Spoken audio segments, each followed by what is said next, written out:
ফরিদপুরের থানাপাড়ার এই প্ল্যাটফর্ম থেকে সুস্পষ্ট ভাষায় জানান দিতে চাই, প্রযুক্তির কল্যাণে গোটা পৃথিবীর মুসলিম উম্মাকে সামনে রেখে বলতে চাই, ব্যর্থতা আসবে না, পরাজয় আসবে না, হতাশা আসবে না, বিশৃঙ্খলা থাকবে না। বারাকাতিন মিনাস সামাই ওয়াল আরদ, আসমান জমিনের সমস্ত রহমতের দরজা আল্লাহ পাক ওপেন করে দিবেন যদি আমরা এই জমিনে কোরআনের আইনকে প্রতিষ্ঠা করতে পারি। প্রতিষ্ঠা হোক, সবাই কি চান?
দল করছি জীবনের, দুনিয়ার দল করবো না। দল করবো কার?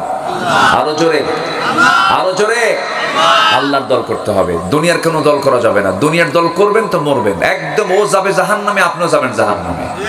আমি কিন্তু আমার কথা বলছি না, কোরআন থেকে বলছি। যারা দুনিয়ার আইনকে প্রতিষ্ঠা করতে চায় তারা বেঈমান। যারা দুনিয়ার আইনকে প্রতিষ্ঠার জন্য সংগ্রাম করে তারা কি ঈমানদার না বেঈমান? বেঈমান তারা, তাদের ঈমান নাই। নামাজ পড়ুক, রোজা রাখুক, হজ করুক, যাকাত দিক, যারা দুনিয়ার আইন চাবে তারা ঈমানদার নয়, তারা বেঈমান, বেঈমান, বেঈমান। কথা ক্লিয়ার? আল্লাহ বলছেন, ওমাই ইয়াবতাগি গায়রাল ইসলামি দীনান ফালাই ইউকবালা মিনহু ওয়া হুয়া ফিল আখিরাতি মিনাল খাসিরিন। ক্লিয়ার কথা এখানে। দল করব ব্যক্তির না নবীর? আরো জোরে বলেন। দল করব ব্যক্তির না আল্লাহ? বাস, আল্লাহর দল, নবীর দল, এই দল ছাড়া কোনো দল করা যাবে না। সেই দলের নাম হবে ইসলাম। সেই দলের নাম কি হবে? আরো জোরে, আরো জোরে। তাহলে সফল হওয়ার জন্য আল্লাহ পাক বলেছেন, খাঁটি মনে তওবা করো। তো মানে কি? ফিরে আসো। বাম দল করছো, ডান দলে আসো। বেনামাজি নেতার নেতৃত্ব মানছো, নামাজি নেতার নেতৃত্ব মানো। যে নেতার তোমার মৃত্যুর পরে তোমার জানাজা পড়ানোর মতো যোগ্যতা নাই, সে নেতৃত্ব মানবো কেন? এবং আল্লাহ তাআলার একদম স্পষ্ট বক্তব্য, ইয়াওমা নাদউ কুল্লা উনাসিন বিইমামিহিম, কিয়ামতের দিন প্রত্যেক ব্যক্তিকে তার নেতা সহ ডাকা হবে। কোন ব্যক্তিকে একা তোলা হবে না, সেদিন প্রত্যেক ব্যক্তিকে তার নেতা সহ ডাকা হবে। এই দেশে বেনামাজি নেতা আছে না নাই? আছে না? বলুন, আছে না? আছে না? আমরা বহু বেনামাজি নেতা দেখেছি। এবং আমার দেশে স্বাধীনতার পর থেকে নিয়ে ৭১ থেকে নিয়ে এই ২০২৫ সাল পর্যন্ত এই ৫৪ বছরে বহু সরকার আসছে গেছে, কেউ কি আল্লাহর আইন প্রতিষ্ঠা করেছে? বলেন বলেন বলেন বলেন। মিনিমাম নামাজের আইনটুকু তারা পাশ করেছে মদের আইন, পাশ করেছে জেনার আইন, জেনার লাইসেন্স দিয়েছে, জেনার লাইসেন্স, মদের লাইসেন্স দিয়েছে, সেন্সর বোর্ড অশ্লীল সিনেমার অনুমোদন দিয়েছে। নামাজ ভিত্তিক একটা আইন সংসদে কেউ পাশ করতে পারে নাই, অথচ সবার নামের আগে মুহাম্মদ লাগানো। প্রত্যেকটা মানুষের জন্ম হলো মুসলিম পরিবারে। তাহলে মুসলিম পরিবারে জন্ম নিলে মুসলমান হওয়া যায় না, ইসলাম ওয়ালা হওয়া যায় না, ইসলাম মান্যওয়ালা হওয়া যায় না। এর জন্য থাকতে হবে চূড়ান্ত মুজাহাদা। কারো দল করব না, দল করে যাব কার? আসতে বলবেন না কার? এই ৫৪ বছরে দেশের বৃহত্তম ৪টি দলের ভিতরে ৩টি দলই দেশ শাসন করেছে। কেউ ২৫ বছর, কেউ ১৬ বছর, কেউ ৯ বছর। আমার কথা কি বুঝতেছেন? সব দেখা শেষ। আমি সুস্পষ্ট ভাষায় জানিয়ে দিতে চাই, আগামীর দেশ আমরা দেখতে চাই আমাদের কোরআনের বাংলাদেশ। কোরআন কাদের কিতাব? আমাদের কিতাব। বলেন কোরআন কাদের কিতাব? কে দিয়েছেন? বলেন কে দিয়েছেন? আল্লাহ দিয়েছেন। সূরাতুল আ'লা, সূরাতুল আ'লা। বলুন তো সবাই, সূরাতুল আ'লা। আ'লা হচ্ছে ইসমে তাফজিলের সিগা। সবচেয়ে উঁচুতে যিনি, সবচেয়ে উপরে যিনি, সবার উপরে যিনি, তিনি কে? আ'লা মানে হলো উপর, আ'লা হলো সবার উপর। তিনি কে? আল্লাহ তাআলা।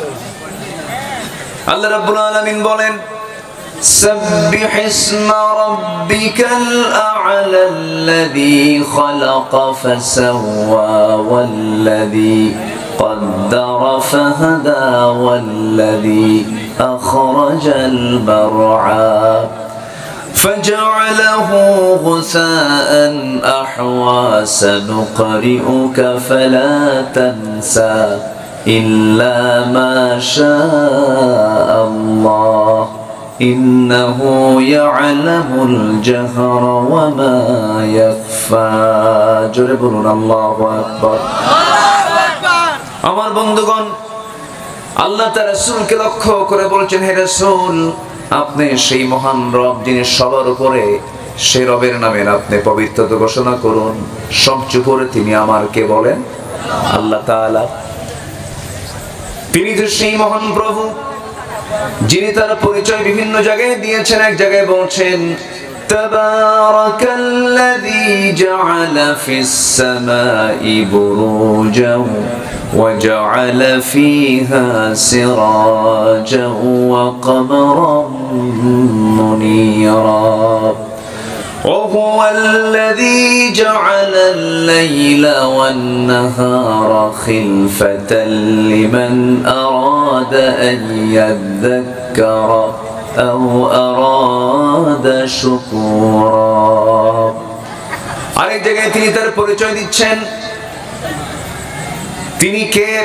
আল্লাহু লা ইলাহা ইল্লা হুয়াল হাইয়ুল কাইয়্যুম লা তা'খুযুহু সিনাতুন ওয়ালা নাওম লাহু মা ফিস সামাওয়াতি ওয়া মা ফিল আরদ।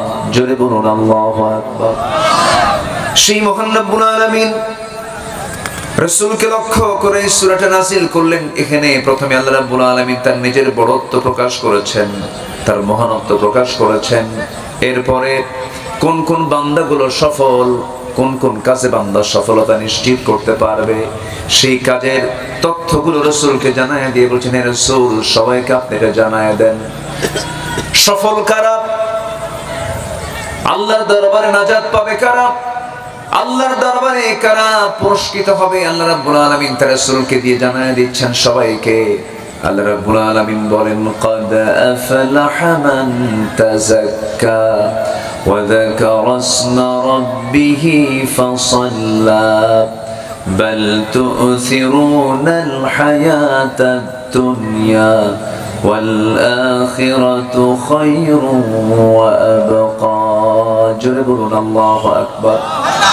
সফল কারা?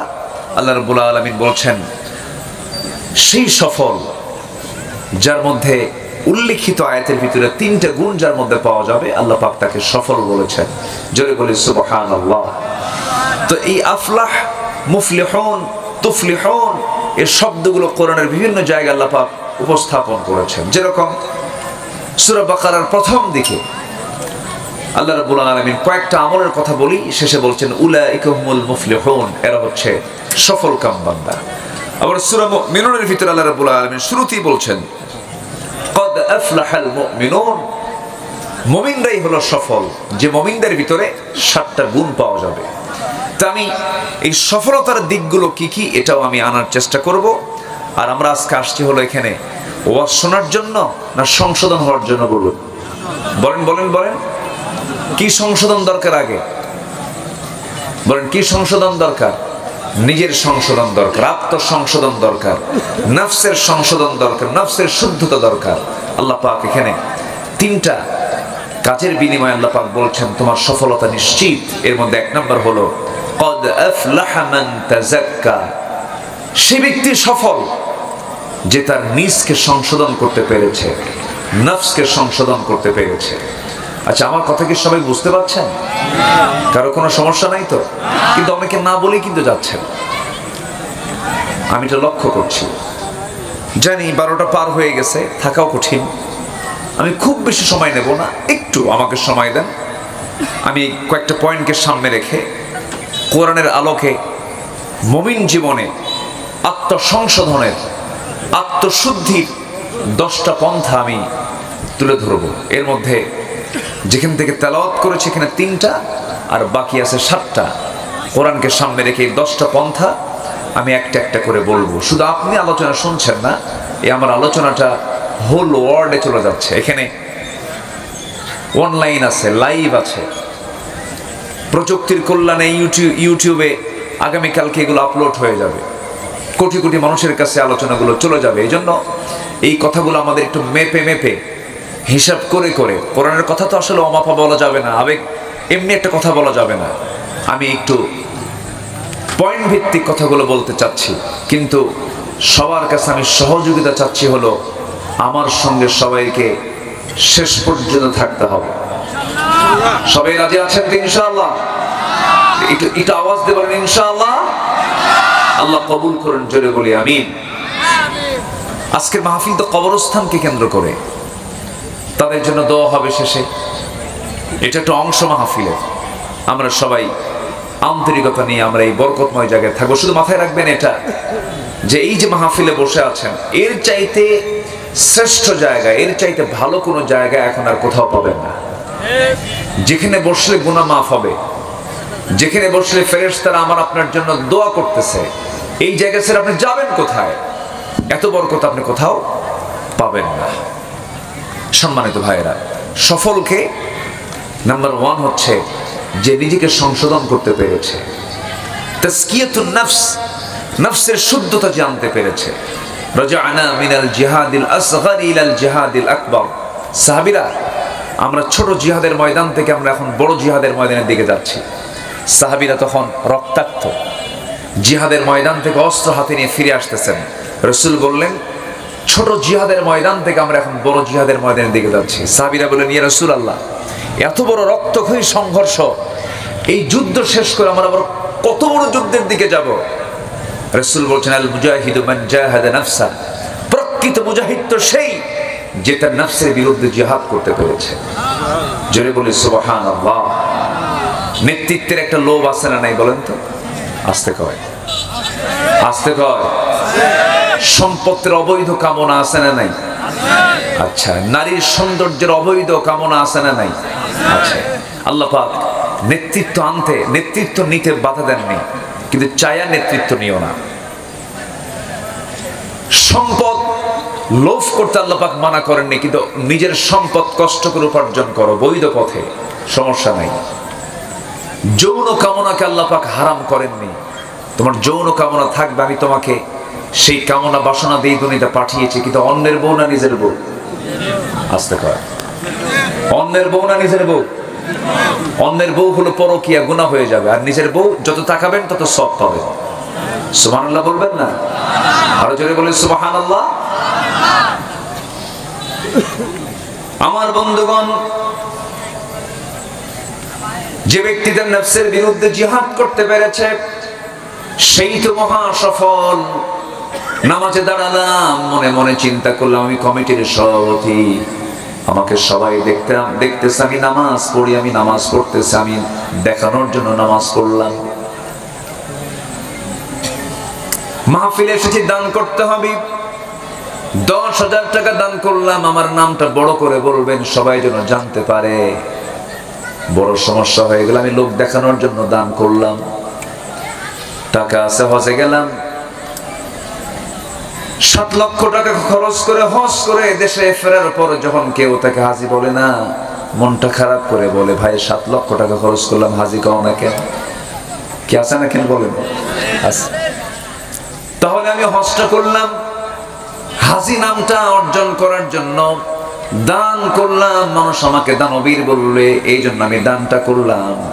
আমি নামাজ পড়লাম, আমাকে সভাপতি, সৎ সভাপতি বলবে, ভালো সভাপতি বলবে, এই জন্য আমি নামাজ পড়লাম।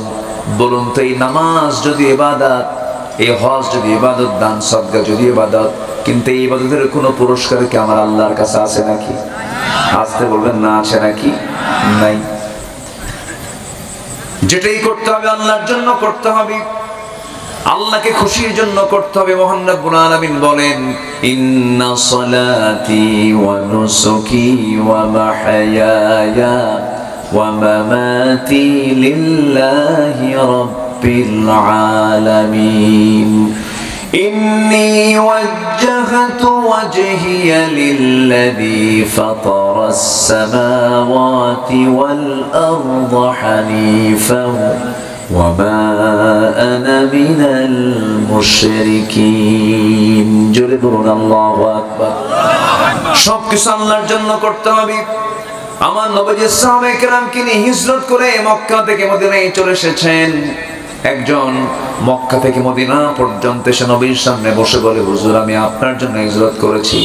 রাসূল মুস্কি হাসি মেরে বললেন, ও উপস্থিত ব্যক্তি, তুমি আমাকে এমন মিথ্যা কথা বলছো কেন? কেন হুজুর আপনি বলুন। রাসূল বলছেন, না তুমি আমার জন্য আসো নাই, দিনের জন্য আসো নাই, তুমি এসেছো অমুক মহিলা তোমার প্রিয় মানুষ, সে হিজরত করেছে, তার লোভে তুমি মক্কা থেকে মদিনা আসছো। ইন্নামাল আমালু বিন্নিয়াতি, হাদিসের প্রেক্ষাপট হলো এটা। তুমি আমাকে খুশি করার জন্য আসো নাই। ওই নারী যদি হিজরত না করতে, তুমি হিজরত করতে না, তোমার নিয়তের বড় খেলাফ হয়েছে, তুমি মুহাজির নও। রাসূল তাকে ধরে ফেললেন। একটা হাদিস আমাকে দারুণ ভয়ের মধ্যে ফেলে দেয়, একটা হাদিস আমাকে দারুণ পেরেশানির মধ্যে ফেলে দেয়। মাঝে মাঝে যখন চিন্তা করি, আল্লাহ রে, ও আল্লাহ তুমি এইভাবে পাকড়াও করবা না। হাশরের ময়দানে আল্লাহ রাব্বুল আলামিন দানবীরকে ডাক দেবেন, ও দানবীর কি দান করেছে বলো? আল্লাহ তোমার জন্য তোমার পথে এত সম্পদ দান করেছি। আল্লাহ বলবেন, না না, তুমি আমাকে খুশি করার জন্য দান করো নাই, তুমি দান করেছো সম্পূর্ণ মানুষের বাহবা নেওয়ার জন্য। যাও জাহান্নামে।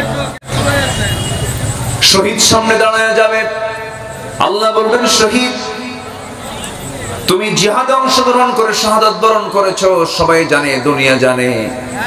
বান্দা বলবে, হ্যাঁ আল্লাহ তোমার জন্য শহীদ হয়েছে। আল্লাহ বলবেন, না না, তুমি জিহাদে অংশগ্রহণ করেছিলা, তোমাকে মুক্তিযোদ্ধা বলবে, তোমাকে মুজাহিদ বলবে, তোমাকে সবাই বাহবা দিবে। এই নিয়তেই তুমি জিহাদ করতে এসে তুমি দুনিয়া থেকে বিদায় নিয়েছো। আমি তোমাকে শহীদের দরজা দিতে পারলাম না, যাও জাহান্নামে। অনেক আলেমদেরকে ধরা হবে, ও আলেম তুমি ইলম অর্জন করেছো কিসের জন্য? বান্দা বলবে, আল্লাহ তোমার দ্বীন শেখার জন্য, তোমাকে খুশি করার জন্য। না না, তোমাকে আলেম বলবে, তোমাকে হাফেজ বলবে, তোমাকে কারি বলবে, তোমাকে মুফতি বলবে, তোমাকে শাইখুল হাদিস বলবে, অনেক কিছু বলবে। তুমি এই বাহবা নেবার জন্য তুমি ইলমটা হাসিল করেছো, আমার জন্য তুমি ইলমটা হাসিল করো নাই। যাও জাহান্নামে চলে যাও। তাহলে আমি এতক্ষণের আলোচনায় আমি আপনাকে যেটা বোঝাতে চাচ্ছি, বলুন তো আমল আগে না নিয়ত আগে? জোরে জোরে জোরে জোরে জোরে জোরে বলেন। আমল আগে না নিয়ত আগে? বলেন। নিয়তটা সহি হবে, সমস্ত আমলগুলো কবুল করবেন তিনি আমার কে? আসতে বলবেন না, তিনি আমার কে? আল্লাহ তাআলা। আল্লাহকে খুশি করার জন্য সব সময় করতে হবে কাজগুলো। আল্লাহ আমার রাজি আছেন কিনা, আল্লাহ আমার খুশি হলেন কিনা, গোটা দুনিয়া একদিকে থাক, লাইয়াদুররুক, সে আপনার কোনো ক্ষতি করতে পারবে না, কিন্তু আমার আল্লাহ আমার দিকে আছেন, আমার আল্লাহ আমার কল্যাণ করবেন। গোটা দুনিয়ার মানুষ আপনার পক্ষে আছে, কিন্তু আল্লাহ আপনার পক্ষে নাই। গোটা পৃথিবীর মানুষ আপনার কোনো কল্যাণ করতে পারবে না, ঠিক কি না? আমার সকল কল্যাণ অকল্যাণ কার হাতে?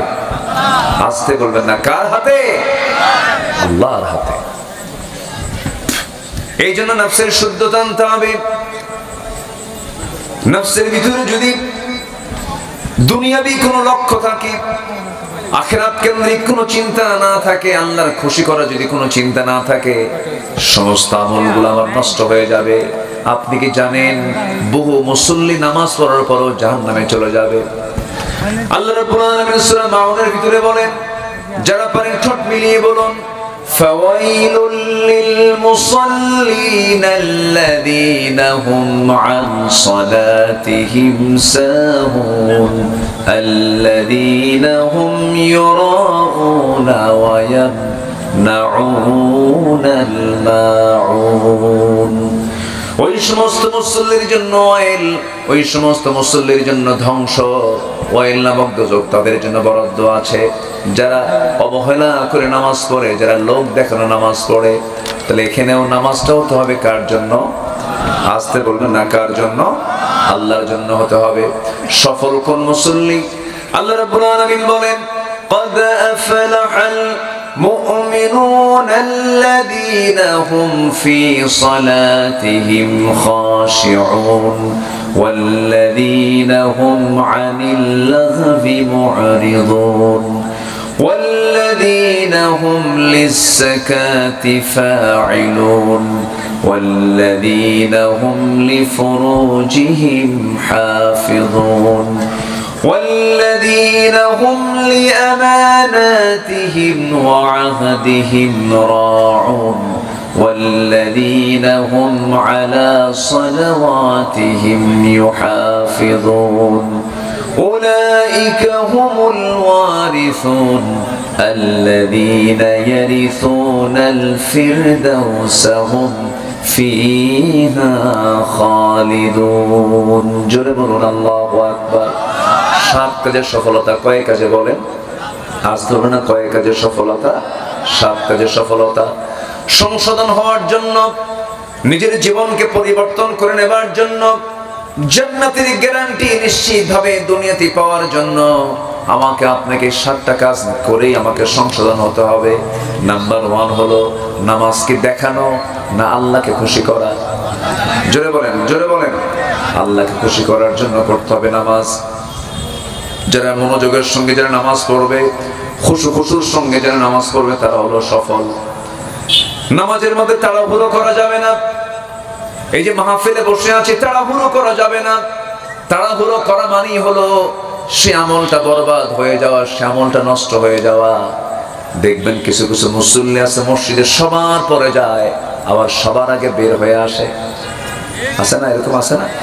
যায় সবার পরে, আসে সবার আগে, কিন্তু সে আবার ইমামকে লোকমা দিয়ে দেয়, হুজুর তাড়াতাড়ি খুতবা শেষ করেন, হুজুর তাড়াতাড়ি খুতবা শেষ করেন।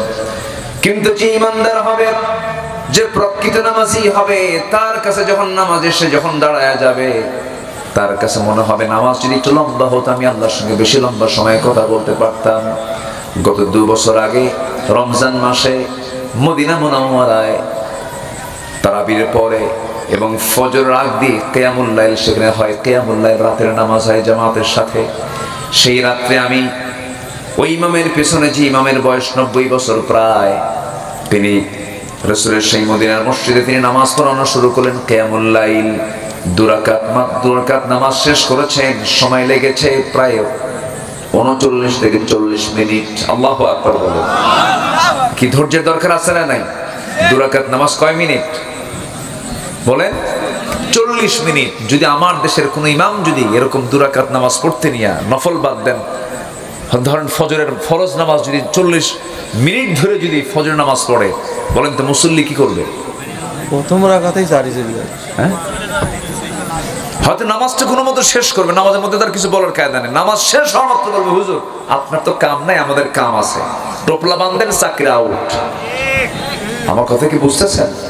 কিন্তু না, যে প্রকৃত যে নামাজি, প্রকৃত যে ইমানদার, তার কাছে নামাজ যত লম্বা হবে তার কাছে তত প্রিয় মনে হবে। জোরে বলি সুবহানাল্লাহ, জোরে বলি সুবহানাল্লাহ। নামাজের মধ্যে মজা পেতে হবে। নামাজের মধ্যে মজা তো সেই পাবে যে দিল থেকে যে নামাজটা পড়বে, যে মন থেকে নামাজটা পড়বে, সেই নামাজের মজা পেয়ে যাবে। নামাজটা একমাত্র আল্লাহর খুশির জন্য পড়তে হবে। নামাজ অত্যন্ত মনোযোগের সঙ্গে পড়তে হবে। আল্লাহ রাব্বুল আলামিন 1 নম্বর বললেন খুশু, খুশুর সাথে নামাজ পড়, খাশিউন, খুশু খুশুর সঙ্গে নামাজ পড়তে হবে। আমার নবীজি নাই, এমন একটা সময় এক বেদুইন সাহাবী এসে সাইয়েদনা আলীকে পেয়ে বলতেছে, আলী মাঝে মাঝে নামাজের মধ্যে আমার দুনিয়ার কথা মনে হয়, নামাজ কি আমার কবুল হবে নাকি? সাইয়েদনা আলী শক্ত ফতোয়া মেরে দিয়ে বলছেন, না কবুল হবে না, নামাজ হবে না, যাও। সাহাবী হতাশ হয়ে ফিরে গেলেন বাড়িতে। কিছুক্ষণ পরে রাসূল এসে বলছেন, আলী তুমি আমার অনুপস্থিতিতে কাউকে কিছু বলেছো নাকি? হুজুর আমি বলেছি। কি বলেছো? নামাজের মধ্যে দুনিয়ার কথা মনে হলে পরে নামাজ কবুল হবে না। শক্ত ফতোয়া তিনি দিয়ে দিয়েছেন। আমার নবীজি কিচ্ছু বললেন না, শুধু বলেন, আলী সুন্দর করে ওযু বানায় নাও, নামাজে ওযু বানায় নিয়ে তুমি নামাজে 2 রাকাত নফল নামাজ আদায় তুমি দাঁড়ায় যাও। 2 রাকাত নফল নামাজ শেষ হয়ে যাবে, আমি আমার পক্ষ থেকে তোমাকে সুন্দর একখানা চাদর উপহার দেব। আলী আনন্দ দেখে কে সাইয়েদনা আলী ওযু বানালেন, নামাজি দাঁড়ায় গেলেন। প্রথম রাকাত খুব মনোযোগ দিয়ে পড়লেন নামাজখানা। দ্বিতীয় রাকাতে নামাজ পড়তে নিয়া নামাজের মধ্যে তার মনে হয়ে গেল রাসূল আমাকে চাদরখানা দিতে চাইলেন। এই চাদরখানা মা আয়েশার ঘরের চাদর না, মা হাফসার ঘরের চাদর। মন চলে গেছে কোথায়? কোথায় চলে গেছে? চাদরে চলে গেছে। নামাজটা শেষ হয়ে গেল। সাইয়েদনা আলী সালাম ফিরছেন, আসসালামু আলাইকুম ওয়া রাহমাতুল্লাহ, আসসালামু আলাইকুম ওয়া রাহমাতুল্লাহ। সালাম ফেরা শেষ। নবীর চোখে চোখ পড়ে গেল। রাসূল তার দিকে তাকায় আছেন, আলীও তার দিকে তাকায় আছেন, মুস্কি মুস্কি হাসতেছেন দুইজনই। রাসূল বলেন, আলী মুস্কি মুস্কি হাসো কেন? হুজুর আপনি যে কারণে আমিও সেই কারণে। রাসূল বলেন, না আলী, নামাজের মধ্যে যদি তোমার মতো সাহাবীরে যদি নামাজের মধ্যে এমনটা মনে হয়ে যায়, সেই বেদুইন সাহাবী এসে প্রশ্ন করলো, তোমার নামাজের খবরটা কি? রাসূল বলেন, আলী নামাজটা হয়ে যাবে, নামাজের মধ্যে দুনিয়ার যদি কোনো কথা মনেই হয়ে যায়, শেষ বৈঠকে গিয়ে তাশাহুদ পড়ে ডান দিকে সালাম ফিরে 2টা পেনাল্টি মেরে দিবা, 2টা সহসেজদা মেরে দিবা। তোমার ভুল নামাজ সংশোধন হয়ে আল্লাহর দরবারে কবুলওয়ালা মুসল্লি হয়ে যাবে। নামাজ কবুল করবেন কে? আদায় করবে কে? আল্লাহ। আদায় করবে আল্লাহ। কবুল করবেন কে? আদায়ের দায়িত্ব কার? আমার। আমাকে নামাজ পড়তে হবে। আবার আলীর ব্যাপারে, সাইয়েদনা আলীর ব্যাপারে কেউ নেগেটিভ মেনে নেবেন না, নেগেটিভ মাথায় নেওয়া যাবে না। সাইয়েদনা আলীর নামাজের মধ্যে যে মনোযোগিতা ছিল, অন্য ধরনের মনোযোগ ছিল তার ভিতরে। এত গভীর মনোযোগ দিয়ে নামাজ পড়তেন তিনি। মাঝে মাঝে এমনটা হয়ে যেত, এক ছোট্ট একটা ইতিহাস মনে পড়লো। যুদ্ধের ময়দানে চলে গেছেন, যুদ্ধ করতে নিয়ে কাফেরদের পক্ষ থেকে একটা তীর তার পায়ে এসে লাগলো। তীরটা হলো চোখা, যখন ঢুকে যায় সহজেই ঢুকে যায়, কিন্তু বের হওয়ার সময় সহজে বের করা যায় না। সাইয়েদনা আলীর খুব কষ্ট হচ্ছিল, ওইভাবেই তিনি কষ্ট করে নামাজ পড়ছিলেন, কিন্তু তার পা থেকে কেউ তীরটা টান মেরে বের করতে পারে না। সাইয়েদনা আলী বললেন, আমার এই পায়ের তীরে কেউ হাত দিবা না। সাহাবায়ে কেরাম নবীর কাছে গিয়ে বলছেন, ইয়া রাসূলুল্লাহ, আলী খুব কষ্ট পাচ্ছে, তার পায়ে তীর বিদ্ধ হয়েছে, কি করা যায়, কেমন করে তীরটা বের করে নেওয়া যায়? রাসূল বলছেন, শোনো সাহাবীরা, আমি জানি আমার আলীর নামাজের মনোযোগিতা কেমন। আমার আলী যখন নামাজে দাঁড়াবে, সেই নামাজের মধ্যেই তোমরা তার পা থেকে তীরটা টান দিয়ে বের করে নিবা। নবীজির কথা মতোই সাইয়েদনা আলী নামাজে দাঁড়ায় গেলেন। সাহাবায়ে কেরাম তার পিছনে গিয়া নামাজের ভিতরে তার পা থেকে টান মেরে তীরটা বের করতেছিলেন। গোশতগুলো ছিঁড়ে ছিঁড়ে আসতেছিল, রক্তগুলো গড়ে গড়ে পড়তেছিল। নামাজের মধ্যে সাইয়েদনা আলীর মুখ থেকে চুল পরিমাণ কোনো আওয়াজ বের হয় নাই। নামাজ শেষ করে ফেলেছেন, পায়ের দিকে তাকায় দেখেন সেই যন্ত্রণার বিদ্ধদায়ক সেই তীরটা নাই। প্রশ্ন করেন, ভাইরা আমার, নামাজের আগে যে যন্ত্রণার তীর আমার পায়ে কষ্ট দিচ্ছিল, সেই তীর নামাজের পরে দেখি না কি হয়েছে। সবাই মিলে বলে ফেলল, আলী নামাজের মধ্যে আমরা তোমার পা থেকে তীরটা টান মেরে বের করে নিয়েছি নবীর পরামর্শে। সাইয়েদনা আলী বলেন, আল্লাহর কসম করে বলি নামাজের মধ্যে আমার পা থেকে কখন তীরটা বের করে নিয়েছো আমি আলী বিন্দু পরিমাণ কোনো টের পাই নাই। জোরে বলুন সুবহানাল্লাহ, আর জোরে বলুন ভাই সুবহানাল্লাহ। নামাজটা হবে কার জন্য? আজ বলবেন না কার জন্য? নামাজ যদি হয় আল্লাহর জন্য, আমার নফসটা ঠিক আছে, তাজকিয়া ঠিক আছে। আর নামাজ যদি না ঠিক হয়ে যায়, যেমন নামাজ যদি দুনিয়ার জন্য হয়, মানুষের জন্য হয়, তাহলে আমার কি ভেজাল না নির্ভেজাল? ভেজাল হয়ে গেল। আল্লাহ সুন্দর করে বলছেন, قد أفلح من تزكى وذكر اسم ربه فصلى। কোন বান্দা সফল? নাম্বার 1 হলো যে ব্যক্তি নিজের নফসকে শুদ্ধ করতে পেরেছে। আমার বন্ধুগণ একটু কান লাগাবেন, অর্ধ দুনিয়ার শাসনকর্তা ছিলেন সাইয়েদনা ওমর ফারুক রাদিয়াল্লাহু তাআলা আনহু। 40টা রাষ্ট্র তিনি চালিয়েছেন। ছোট শাসক না বড় শাসক? বলেন বলেন বলেন। শুধু বড় না, অনেক বড় শাসক, অনেক বড় শাসক। নফসের শুদ্ধতা কাকে বলে দেখেন, ছোট্ট একটা ইতিহাস বললেও জিনিসটা ক্লিয়ার হয়ে যাবে নফসের শুদ্ধতা কি। দেখেন, রাষ্ট্রের পক্ষ থেকে 1 বোতল মধু পেয়েছেন। 1 বোতল মধু নিয়ে তিনি বাড়িতে চলে আসলেন। বউটাকে ডাক দিয়ে বলছেন, বউ আমার এই যে 1 বোতল মধু, সুন্দর করে 5 ভাগে ভাগ করো। 1 ভাগ আমাদের, বাকি 4 ভাগটা হলো প্রতিবেশীদের। সুন্দর করে ভাগ করো।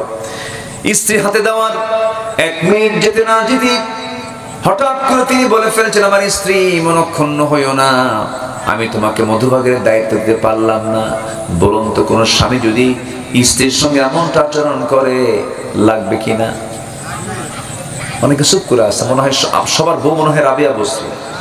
হ্যাঁ, লাগবে কিনা বল? লাগবে তো, লাগতেই পারে। সাইয়েদনা ওমর ফারুক রাদিয়াল্লাহু তাআলা আনহু কিচ্ছু বললেন না, শুধু বোতলটা আবার হাতের মধ্যে নিয়ে নিলেন। কিন্তু স্ত্রীর মনটা খারাপ, তিনি করলেন কি, সেই বোতলটা নিয়ে প্রতিবেশীর বাড়িতে চলে গেলেন। প্রতিবেশীর বাড়িতে গিয়ে বলছেন, প্রতিবেশী এই যেখানে 1 বোতল মধু আছে, সমান 5 ভাগে ভাগ করবা। 1টা ভাগ আমাকে দেবে, বাকি 4 ভাগ তোমরা প্রতিবেশী 4 জন নিয়ে নিবে। সমান ভাবে ভাগ করা হলো। তার অংশের মধুগুলো নিয়ে এবার তিনি এসে বলতেছেন, বউ আমার আমি তোমাকে দারুণ ভালোবাসি, আমি তোমাকে মহব্বত করি, আমি তোমাকে সম্মান করি, তুমি আমার সন্তানদের মা, আমার ফ্যামিলি তুমি মেইনটেইন করো, আমি রাষ্ট্র মেইনটেইন করি। আমার রাষ্ট্র পরিচালনায় যদি আমার ফ্যামিলি মেইনটেইন না হতো, আমি রাষ্ট্র পরিচালনা করতে পারতাম না। তোমার অনেক বড় অবদান। স্ত্রী তুমি আমার মনক্ষুণ্ণ হবে না, আল্লাহর কসম করে বলি মধুভাগের দায়িত্ব তোমাকে দিয়েছিলাম, কিন্তু পরে তোমার হাত থেকে মধুর বোতল নিয়েছি তোমাকে সন্দেহ করে নয়, তোমাকে আমি ভুল বুঝে আমি তোমার কাছ থেকে মধুর বোতলটা নেই নেই।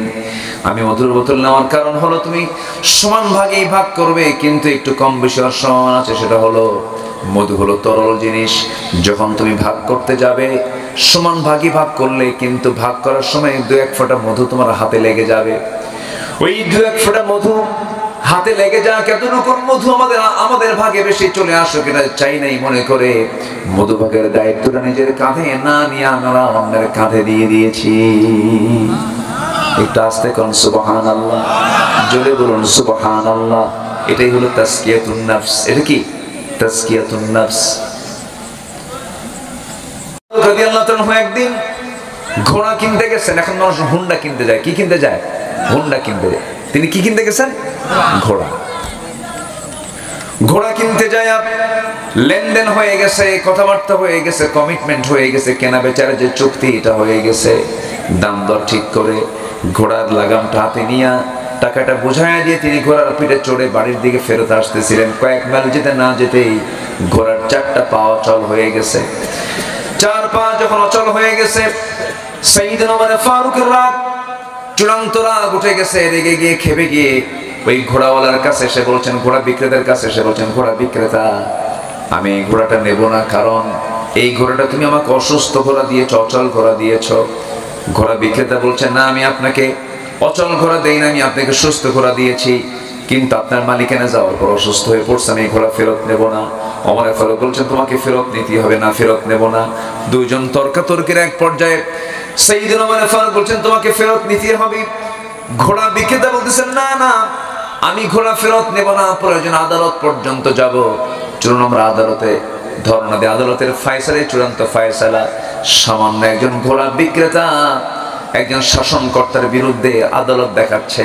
সাইয়েদনা ওমর ফারুক মুস্কি হাসি মেরে বলছেন চলো আইন সবার জন্য, আইন সবার জন্য সমান। নিজের ক্ষমতার কোনো প্রভাব দেখালেন না, চলে গেলেন আদালতে। আদালতের ভিতরে তিনি ঢুকতেছিলেন, এমন সময় ওই আদালতের যিনি বিচারপতি ওমর ফারুককে চেনা মাত্রই তিনি দাঁড় হয়ে গেছেন, সালাম দিয়ে বলছেন সাইয়েদনা ওমর ফারুক আপনি এই জায়গায় কেন? ওমর ফারুক বলছেন আমার সামনে তোমার দাঁড়ানোর দরকার নেই, তিনি বিচারক, আমার সামনে সম্মান প্রদর্শনের দরকার নেই। বিচারক শোনো, একটা মামলা জমা হয়েছে আমার বিরুদ্ধে, মামলা দিয়েছে। এই মামলার রায়টা নামানোর জন্য ব্যক্তি ওমরকে না দেখে তুমি আদালত দেখো, ইনসাফ ভিত্তিক তুমি বিচার করবে, আমি বিচারটা মেনে নেব। সেই বিচারক দুই পক্ষের কথাই শুনলেন, ঘোড়া বিক্রেতার কথাও শুনলেন, আবার সাইয়েদনা ওমর ফারুকের কথাও শোনার পর এবার কাজী সাহেব বিচারপতি সাহেব বলতেছেন সাইয়েদনা ওমর ফারুক আপনি আমারও আমির, আমারও খলিফাতুল মুসলিমিন, আমি আপনার বিরুদ্ধে আমি আজকে রায় দেব, কিন্তু আমি আপনার বিরুদ্ধে যা রায় দেব এটা আপনার প্রতি রাগ করে নয়, এটা ইনসাফকে সামনে রেখে, বিচারকে সামনে রেখে আমি আপনার বিরুদ্ধে আজকে রায় দেব। কারণ আজকের যতটুকু কথা শুনলাম দুই পক্ষের, এদিক থেকে আমি বিচার করলে দেখা যায় ইনসাফ ভাবে এই বিচারটা সম্পূর্ণ, এই রায়টা আপনার বিরুদ্ধে চলে যায়। আপনি ওমর ফারুক রাদিয়াল্লাহু তাআলা আমার সামনে সুস্থ অবস্থায় গল্প করছেন, কথা বলতেছেন, কনভারসেশন হচ্ছে। আপনি এই জায়গা থেকে সুস্থ অবস্থায় বাড়ি পর্যন্ত ফিরতে পারবেন তার কোনো গ্যারান্টি আছে নাকি? না, গ্যারান্টি নাই। ঘোড়া আপনাকে যখন বিক্রি করে দেয় তখন সেই ঘোড়াটা সুস্থ ছিল, আপনার মালিকানায় যাওয়ার পরে ঘোড়াটা সুস্থ হয়ে গেছে, এই ঘোড়া ফেরতের কোনো প্রশ্নই আসে না। ওমর ফারুক কিচ্ছু বললেন না। ওমর ফারুক মাথা নিচু করে আদালত চত্বর থেকে মুস্কি হাসি মেরে বের হয়ে পরের দিন সিদ্ধান্ত নিলেন।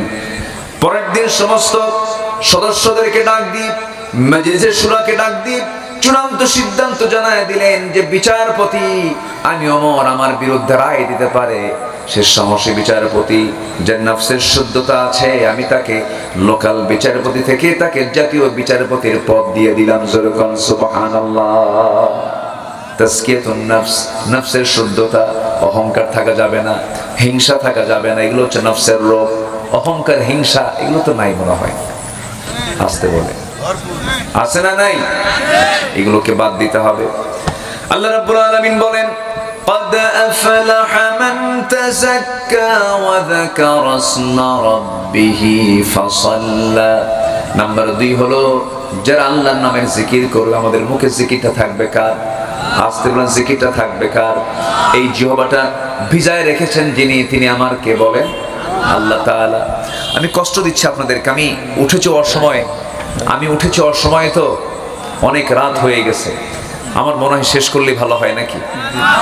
আলোচনা যা রোজার মাসে বিকেল বেলা কি হয় বলেন, কি হয়ে যায়? একটু শুকায় যায়, তারপরে মুখের একটা গন্ধ চলে আসে। এই যে সার্বক্ষণিক আল্লাহ তাআলা আমার জিহ্বার চতুর্দিকে ভিজায় রেখেছেন লালা দিয়ে, এই লালাটার কোনো স্বাদ আছে? বলেন, লালার কিন্তু কোনো স্বাদ নাই। এটাকে তিতাও বলতে পারবেন না, মিষ্টিও বলতে পারবেন না, কোনো স্বাদ নাই। যদি এই লালার যদি স্বাদ থাকতো তাহলে পৃথিবীর কোনো খাবারের মধ্যে আপনি স্বাদ খুঁজে পেতেন না।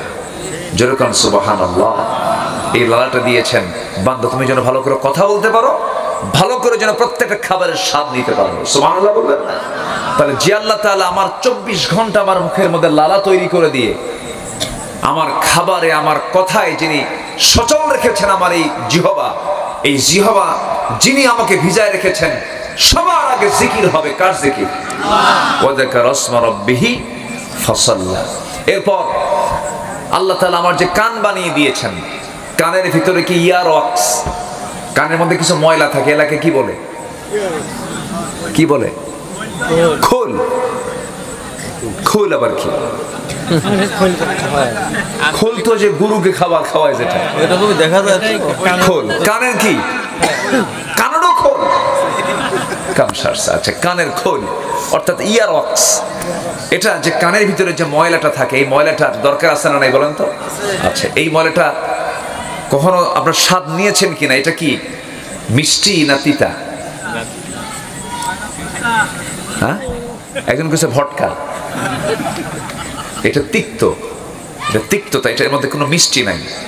যদি এটা তিক্ততা না হতো তাহলে রাতের আধারে আপনি ঘুমিয়ে পড়েছেন, ঘুম মানে কি মরা, আল্লাহ বিস্মিকা আমুত, মরে গেলাম। আপনি যখন ঘুমায় পড়লেন সেই সময় আপনার ওই কানের যদি ইয়ারক্স যদি মিষ্টি হতো, তিক্ততা না হয়ে যদি মিষ্টতা আসতো, তাহলে সব পিঁপড়াগুলো জমা হতো কোথায়? মিষ্টি আছে যেখানে পিঁপড়া যায় সেখানে সব পিঁপড়া জমা হতো কোথায়? কানে। বলেন তো কোন রাতকে আপনি ঘুমাতে পারতেন? আপনি ঘুমাতেন, আরেকজন পাহারা দিত তো কানের কাছে যেন কোনো পিঁপড়া না আসে। কিন্তু আল্লাহ তাআলা কান বানায় দিয়েছেন, কানের মধ্যে এমন একটা তিক্ততার একটা স্বাদ দিয়েছেন যার মধ্যে কোনো স্বাদ নাই, এমন একটা জিনিস দিয়েছেন, ইয়ারক্স দিয়েছেন, কোন পিঁপড়া কোন কীট পতঙ্গ কানের মধ্যে ঢোকা মাত্রই ওই তিক্ততা পেয়ে তাড়াতাড়ি বের হয়ে চলে আসে। আল্লাহু আকবার। আচ্ছা, এরপর চোখের যে পানি, এই চোখের পানি কি দিয়েছেন আল্লাহ পাক বলেন তো? মিঠা, মিষ্টি না লবণ? মানে লন্তা না মিষ্টি? লন্তা, লন্তা করে দিয়েছেন। কেন? গোটা পৃথিবীর যত পানি আছে সকল পানির উৎস হলো সমুদ্র, সমুদ্রের সব পানি জমা হয়। এই যে নদী নালা খাল বিলের পচা পচা জিনিসগুলো সব গিয়ে জমা হয় নদীতে, নদী গিয়ে চলে যায় কোথায়? সমুদ্রে। এখানকার পানি হলো মিঠা, সমুদ্রের পানি কি লবণ। কেন লবণ? লবণ যদি সমুদ্রের পানি না হতো পৃথিবীর বাতাসগুলো সব নষ্ট হয়ে যেত, আবহাওয়া, এই পৃথিবীর আবহাওয়া নষ্ট হয়ে যেত, বাতাস নষ্ট হয়ে যেত, অক্সিজেন নষ্ট হয়ে যেত, মানুষ বাঁচত না, সব প্রাণী মরে যেত। আবহাওয়া যেন নষ্ট না হয় আল্লাহ তাআলা সকল জীবাণুকে ধ্বংস করার জন্য সমুদ্রের পানিকে লবণ করেছেন। যেরকম সুবহানাল্লাহ। তাহলে লবণ মানে হচ্ছে জীবাণু মুক্ত করা। আমার চোখের ভিতরে আল্লাহ পাক কি পানি দিয়েছেন বলেন তো? লবণ পানি দিয়েছেন। বান্দা জমিনে চলতে নিয়া ধুলাবালি ঢুকবে, বিভিন্ন জীবাণু আক্রমণ করতে পারে, যেন আক্রমণ করে যেন আমার বান্দার চোখটা যেন নষ্ট না হয়। এই জন্য আমি 24 ঘন্টা চোখের পিছনে একটা মেশিন সেট করেছি। যখন কোনো বান্দার চোখের মধ্যে কোনো সমস্যা হতে নাই, আমি আল্লাহ লোনতা পানি বের করে দিই, একই দেহ কিন্তু লোনতা পানি বের করে দেই। সে লোনতা পানিটা বের করে দিয়া মহান রব্বুল আলামিন আমার আপনার চক্ষুটাকে স্থায়ী অয়েন্টমেন্ট দিয়া মলম দিয়ে ঠিক রেখেছেন। সুবহানাল্লাহ বলা যাবে না? সে আল্লাহ বলছেন বান্দারা আমার জিকির কর, ওয়াযাকারা ইসমা রাব্বিহি ফাসাল্লা, আমার জিকির করো, সুন্দর করে নিজের নফসকে শুদ্ধ করো, আমার জিকির করো, ফাসাল্লা, সুন্দর করে নামাজ পড়ো। এই কাজটা যদি করতে পারো আমি আল্লাহ বলছি তুমি বান্দা সফল থেকে সফল। যেরকম সুবহানাল্লাহ। নাম্বার 4 হলো তওবা করা। কি করা বলে? তওবা করা। তওবা করব কার কাছে? তওবা করব কার কাছে? দুনিয়ার দল করছে জীবনে, আর দুনিয়ার দল করব না। দল করব কার? আরো জোরে, আরো জোরে। আল্লাহর দল করতে হবে, দুনিয়ার কোনো দল করা যাবে না। দুনিয়ার দল করবেন তো মরবেন একদম। ও যাবে জাহান্নামে, আপনিও যাবেন জাহান্নামে। আমি কিন্তু আমার কথা বলছি না, কোরআন থেকে বলছি। যারা দুনিয়ার আইনকে প্রতিষ্ঠা করতে চায় তারা ঈমান, তারা বেঈমান। যারা দুনিয়ার আইনকে প্রতিষ্ঠার জন্য সংগ্রাম করে তারা কি ঈমানদার না বেঈমান? বেঈমান তারা, তাদের ঈমান নাই। নামাজ পড়ুক, রোজা রাখুক, হজ করুক, যাকাত দিক, যারা দুনিয়ার আইন চাবে তারা ঈমানদার নয়, তারা বেঈমান, বেঈমান, বেঈমান। কথা ক্লিয়ার? আল্লাহ বলছেন ওমাই ইয়াবতাগি গায়রাল ইসলামি দীনান ফালান ইউকবালা মিনহু ওয়া হুয়া ফিল আখিরাতি মিনাল খাসিরিন। ক্লিয়ার কথা এখানে। দল করব ব্যক্তির না নবীর? আরো জোরে বলেন। দল করব ব্যক্তির না আল্লাহর? বাস, আল্লাহর দল, নবীর দল, এই দল ছাড়া কোনো দল করা যাবে না। সেই দলের নাম হবে ইসলাম। সেই দলের নাম কি হবে? আরো জোরে, আরো জোরে। তাহলে সফল হওয়ার জন্য আল্লাহ পাক বলেছেন খাঁটি মনে তওবা করো। তওবা নাকি ফিরে আসো। বাম দল করছো, ডান দলে আসো। বেনামাজি নেতার নেতৃত্ব মানছো, নামাজি নেতার নেতৃত্ব মানো। যে নেতার তোমার মৃত্যুর পরে তোমার জানাজা পড়ানোর মতো যোগ্যতা নাই, সে নেতৃত্ব মানবো কেন? এবং আল্লাহ তাআলার একদম স্পষ্ট বক্তব্য, ইয়াওমা নাদউ কুল্লা উনাসিন বিইমামিহিম, কিয়ামতের দিন প্রত্যেক ব্যক্তিকে তার নেতা সহ ডাকা হবে। কোন ব্যক্তিকে একা তোলা হবে না, সেদিন প্রত্যেক ব্যক্তিকে তার নেতা সহ ডাকা হবে। এই দেশে বেনামাজি নেতা আছে না নাই? আছে না? বলেন আছে না? আছে না? আমরা বহু বেনামাজি নেতা দেখেছি। এবং আমার দেশে স্বাধীনতার পর থেকে নিয়ে ৭১ থেকে নিয়ে এই ২০২৫ সাল পর্যন্ত এই ৫৪ বছরে বহু সরকার আসছে গেছে, কেউ কি আল্লাহর আইন প্রতিষ্ঠা করেছে? বলেন বলেন বলেন বলেন। মিনিমাম নামাজের আইনটুকু তারা পাশ করেছে? পাশ করেছে মদের আইন, পাশ করেছে জেনার আইন, জেনার লাইসেন্স দিয়েছে, জেনার লাইসেন্স, মদের লাইসেন্স দিয়েছে, সেন্সর বোর্ড অশ্লীল সিনেমার অনুমোদন দিয়েছে। নামাজ ভিত্তিক একটা আইন সংসদে কেউ পাশ করতে পারে নাই, অথচ সবার নামের আগে মুহাম্মদ লাগানো। প্রত্যেকটা মানুষের জন্ম হলো মুসলিম পরিবারে। তাহলে মুসলিম পরিবারে জন্ম নিলে মুসলমান হওয়া যায় না, ইসলামওয়ালা হওয়া যায় না, ইসলাম মান্যওয়ালা হওয়া যায় না। এর জন্য থাকতে হবে চূড়ান্ত মুজাহাদা। কারো দল করব না, দল করে যাব কার? আসতে বলবেন না কার? এই ৫৪ বছরে দেশের বৃহত্তম ৪টি দলের ভিতরে ৩টি দলই দেশ শাসন করেছে। কেউ ২৫ বছর, কেউ ১৬ বছর, কেউ ৯ বছর। আমার কথা কি বুঝতেছেন? সব দেখা শেষ। আমি সুস্পষ্ট ভাষায় জানিয়ে দিতে চাই, আগামীর দেশ আমরা দেখতে চাই আমাদের কোরআনের বাংলাদেশ। কোরআন কাদের কিতাব? আমাদের কিতাব। বলেন কোরআন কাদের কিতাব? কে দিয়েছেন? বলেন কে দিয়েছেন? আল্লাহ দিয়েছেন। আমরা দল মত নির্বিশেষে ফরিদপুরের থানাপাড়ার এই প্ল্যাটফর্ম থেকে সুস্পষ্ট ভাষায় জানান দিতে চাই, প্রযুক্তির কল্যাণে গোটা পৃথিবীর মুসলিম উম্মাকে সামনে রেখে বলতে চাই, ব্যর্থতা আসবে না, পরাজয় আসবে না, হতাশা আসবে না, বিশৃঙ্খলা থাকবে না। বারাকাতিন মিনাস সামাই ওয়াল আরদ, আসমান জমিনের সমস্ত রহমতের দরজা আল্লাহ পাক ওপেন করে দিবেন যদি আমরা এই জমিনে কোরআনের আইনকে প্রতিষ্ঠা করতে পারি। প্রতিষ্ঠা হোক, সবাইকে চান? সবাইকে চান? চান কারা কারা? একটা হাত উঁচু করে দেখান মুসলমান।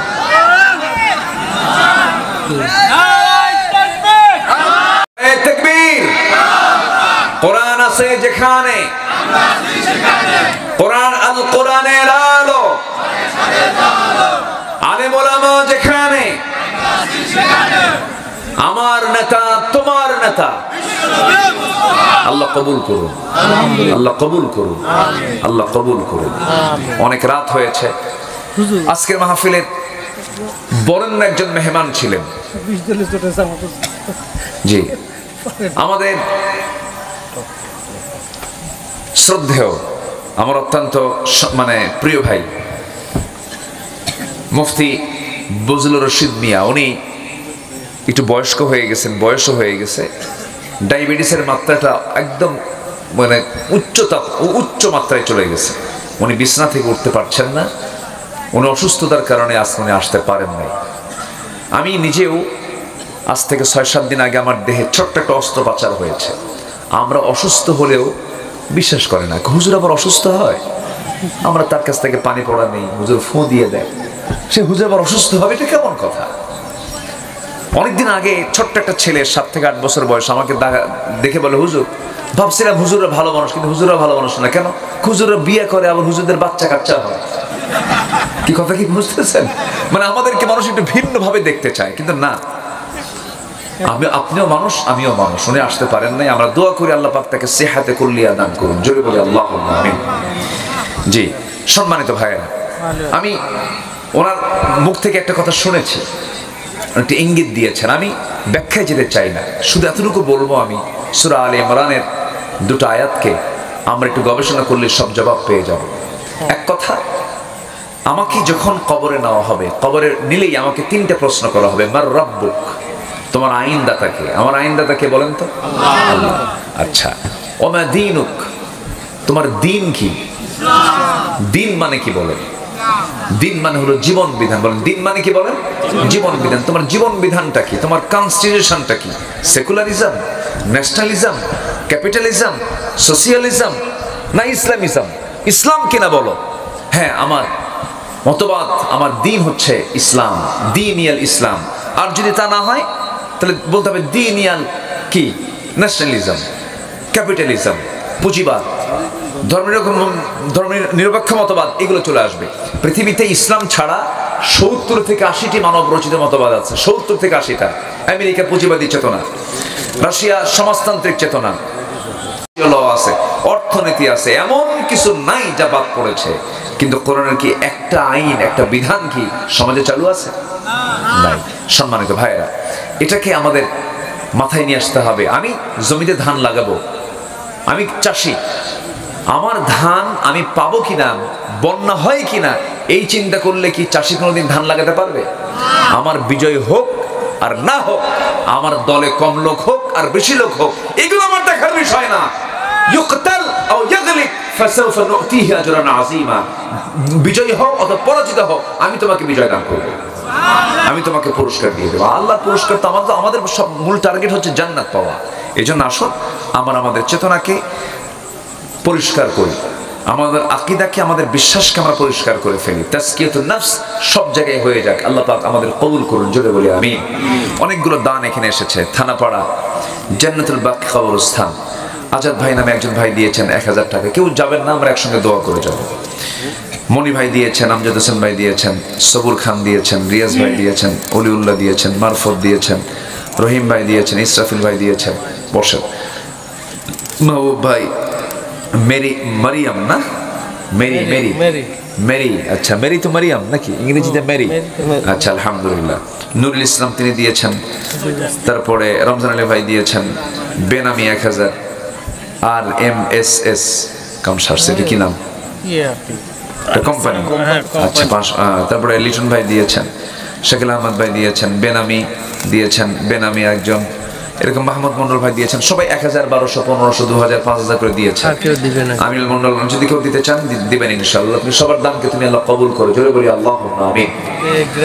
গতকালকের আবহাওয়ায় আজকে মাহফিল হবে, এটা কল্পনার বাইরে ছিল। অনেক দূর থেকে ভাবছেন যে গতকালকে যে বৃষ্টি হয়েছে মাঠে মনে হয় পানি জমে গেছে, এরকম বিভিন্ন ভাবেই আজকে এখানে আরো লোক হওয়ার কথা ছিল। যাই হোক, এই সময় তো মাহফিলের সময়ও না, একটি প্রতিকূল পরিবেশ আপনারা মাহফিলে আসছেন, আলহামদুলিল্লাহ। আমার গতকালকে মাহফিল ছিল হলো সাতক্ষীরা। আমি গতকাল সকালে ঢাকায় আসছি, তার আগের দিন ছিল আমার সাতক্ষীরা শ্যামনগরে মাহফিল ছিল। ওই গাজী নজরুল ইসলাম সাহেবের এলাকায় মাহফিল ছিল, উনি দাওয়াত করেছিলেন। এরপরে আপনাদের এই, জি আলহামদুলিল্লাহ, আপনাদের এই চাঁদ মাখা মুখ আল্লাহ পাক আমাকে দেখার তৌফিক দিয়েছেন। আমাদের সঙ্গে সকল গুনাহগুলোকে মাফ করে দেন। সবাই একটু নামাজের মতো করে বসি। আল্লাহ আমাদের গ্রামের প্রবাসী অনেক আছে, ওদের জন্য দোয়া করুন। জি ফিয়ামান, জি দান আছে, আপনি দোয়া করবেন না। আল্লাহুম্মা আমিন। রব্বানা যালামনা আনফুসানা ওয়া ইল্লাম তাগফির লানা ওয়া তারহামনা لنكونن من الخاسرين ربنا لا تزغ قلوبنا بعد إذ هديتنا وهب لنا من لدنك رحمة إنك أنت الوهاب। গভীর রাত, নিঝুম রাত, ঝিমানো রাত্রিতে চাঁদের মতো আজরা মুসলমান নরনারী নিয়ে তোমার কালামের 2-3টা আয়াতকে সামনে রেখে আল্লাহ তাআলা কিছু আলোচনা করেছি, সফলতার দিকগুলো তুলে ধরার চেষ্টা করেছি। সে শান্তে সে কাঙ্গাল ভিখারির মতো দুটো হাত পেতেছি। আল্লাহ, গুনার দিকে নজর দিও না, বান্দা মনে করে তামাম জিন্দেগির গুনাহগুলোকে মাফ করে দাও। জনম দুঃখিনী মা যার বিদায় নিয়েছেন, জিন্দেগির গুনাহগুলো মাফ করে দাও, কবরগুলোকে জান্নাতের বাগান বানায়া দাও। আব্বা আম্মার জন্য কি দোয়া তাও শিখিয়ে দিয়েছো। রব্বির হামহুমা কামা রব্বায়ানি সগীরা, রব্বির হামহুমা কামা রব্বায়ানি সগীরা, রব্বির হামহুমা কামা রব্বায়ানি সগীরা। অনেক আলোচনা শেষ করে বাড়ি ফিরে যাব, সবাই দেখবো কিন্তু মাকে দেখবো না, ছেলেকে দেখবো, মেয়েকে দেখবো, বউ বাচ্চাকে দেখবো রে, কিন্তু বাবার কবরের দিকে তাকাবো, বাবা কবরবাসী হয়ে গেছে। মার ঘরের দিকে তাকায় দেখবো মা নাই, মা কবরবাসিনী হয়ে গেছে। সে আব্বা আম্মা যারা চলে গেল, জিন্দেগির গুনাহগুলো মাফ করে দাও, কবরগুলোকে তুমি আল্লাহ জান্নাতের টুকরা বানায়া দাও। বিশেষ করে মাহফিলটার আয়োজন করলেন যারা, শোনার জন্য কষ্ট করে আসলেন যারা, বিনিময়ে কিয়ামতের কঠিন ময়দান যেদিন কেউ কাউকে চিনবে না, মা সন্তানকে পর্যন্ত স্বীকার করে বসবে, আয় আল্লাহ তাআলা যেদিন মানুষ কাঁদতে কাঁদতে চোখের পানিগুলো ফুরে যাবে, চোখ থেকে রক্ত বের হওয়া শুরু হয়ে যাবে, সেই কঠিন মুসিবতের দিন এই মাহফিল সবার জন্য তুমি আল্লাহ নাজাতের মাধ্যম বানায় দিও আল্লাহ। আল্লাহ, অনেক প্রবাসী ভাই, এই এলাকার অনেক প্রবাসী ভাই আছেন, প্রবাস জীবন থেকে মাহফিলকে সহযোগিতা করেছেন, প্রবাস জীবনকে তুমি আল্লাহ সুখময় বরকতময় করে দাও। আয় আল্লাহ তাআলা জান্নাতুল বাকি কবরস্থান থানাপাড়া, এই কবরের মাটিতে, এই কবরস্থানে কত মাইয়াত শুয়ে আছেন, আত্মীয় স্বজন হাত তুলেছে, আল্লাহ কবরের সমস্ত আযাব তুমি আল্লাহ মাফ করো, কবরগুলোকে জান্নাতের নূর দিয়ে মুনাফার করে দাও। ফিলিস্তিনকে বাঁচাও আয় আল্লাহ তাআলা, মেহেরবানি করে তুমি আল্লাহ কাশ্মীরকে বাঁচাও, বাইতুল আকসাকে তুমি আল্লাহ মুসলমানদের হাতে তুলে দাও। দুনিয়া থেকে কোন দিন বিদায় নেব জানি না, তবে যেদিন মরে যাব রে, টান মেরে ঘর থেকে বের করে দেবে, জীবনের শেষ গোসলটা হয়ে যাবে, মরা মুখ সব দেখে দেখে চলে যাবে, 3 দিন লাগবে না, চামড়াগুলো গলে গলে পোকার পিঠের খাবার হবে, 24 ঘন্টা মাথার চুলগুলো খসে খসে পড়বে। আল্লাহ, মাত্র 7টা দিন দেখা যাবে, 7 দিন পরে পেটের নারী ভরি সব চোখ মুখ কান নাক দিয়ে বের হওয়া শুরু হয়ে যাবে। বৃষ্টির দিনে কবর নিলে পরে কবরটা পানি দিয়ে ভরে যাবে রে, শীতের দিন ঠান্ডা মাটি। ও আল্লাহ, তুমি ছাড়া কোনো বন্ধু আমাদের জীবনে নাই রে আল্লাহ, তোমার সামনে কোন দিন হাজির হব জানি না, তোমার সামনে হাজির যখন হতেই হবে, সম্মান নিয়ে হাজির হওয়ার তৌফিকটা দিয়ে দিও।